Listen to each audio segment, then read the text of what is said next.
You're clicking on this video and you're asking yourself, how in God's name does someone speedrun mini motorways? And I know it's weird, but I promise you, by the end of this video, you will either have an interest in speedrunning this game or just really think we are all insane. And while you may need some level of mental disturbance to enjoy speedrunning this game, there is a very high level of strategy needed for the world records. There are high level spawn blocking strategies, micro optimizations to save less than a second on 10+ minute runs, and punishing RNG. The most competitive records take hundreds of attempts. So let's get into it.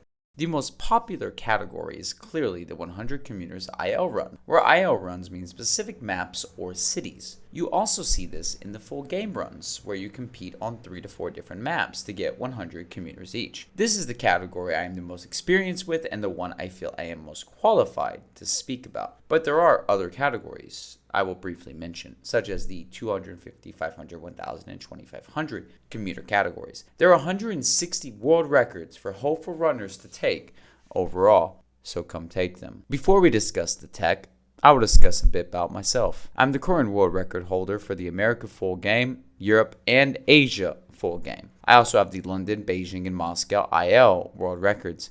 In addition to these, I have many second and third place IL runs. You can call me Bringer. And if you have any questions about the tech we use or how we run this game or how to get started speedrunning this game, you can check the Discord in the description and ask me any questions that you have.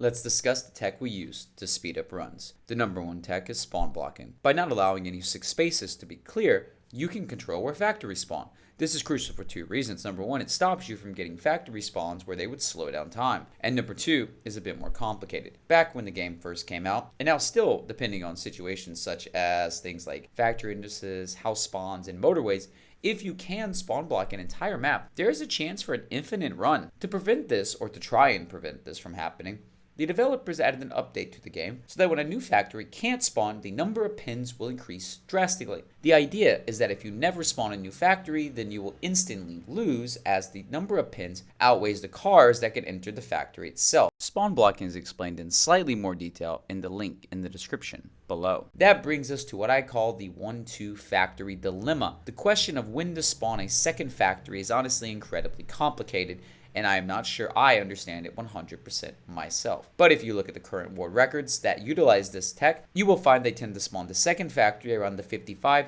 to 70 commuter level. This is because it makes the first factory fill up almost to game over levels, which means all connected houses send out all cars. Then, when we spawn the second factory, we can reduce the demand to avoid the game over. The theory is that if we do all of this, we can maximize our points since the mid game will have more commuters than if we had 2 factories from the start.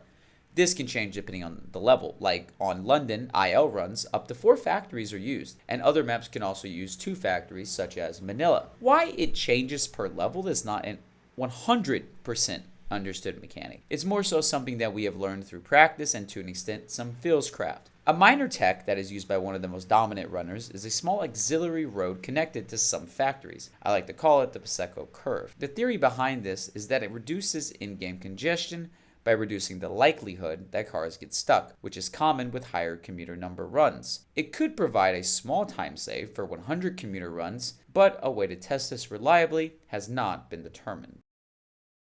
So beyond the main speed tech, how do you speed up a game where an algorithm decides how fast you get your points, right? The truth is that beyond some manipulation of factories, as we discussed before, the rest of the run is very simple. Make the most efficient road connections and hope for some good RNG. These runs are heavily RNG based, but a good runner can get a great PB even with bad RNG, especially when not doing the IL runs. We can't always expect RNG, especially when doing the biggest categories, which have 10+ levels sometimes. Now, if someone wants to come beat all of our runs and thinks they're capable of that, I would enjoy that very much. To better understand this, I like to think of the game in 3 main sections. The stages of our runs, the early game. This is the portion of your run between 1 to 10 passengers. It's also where you're most likely to reset, as you've invested the least amount of time. The key strategy here is to maximize the speed in which you get your 10 passengers, and to spawn block efficiently. as it's very easy to run out of tiles. That brings us to the mid-game. This is the 10 to 50/70 passenger range. I would say this is the most flexible range since different ILs have different rates, but usually this is the range where your number one goal is to have the most efficient roads as possible to prepare for the upcoming in-game. You also spawn your second factory during this portion as well. Your main goal here is to make sure your house entries and roads are as efficient as you can make them. And now the in-game. The final leg of your game and the shortest section by far. There are many chances this section of your game is 45 seconds or less, but it is clearly the most important. Assuming you have okay beginning and mid games, this is where records are set, as every factory is nearly a game over. The efficiencies of your entrances and roads will be tested to their limit. You'd be amazed how quickly you can get 10 to 15 passengers when everything is overloading. Quick adjustments and instincts play a key role during this phase. You will need to connect houses efficiently while also continuing to spawn block at incredible speeds.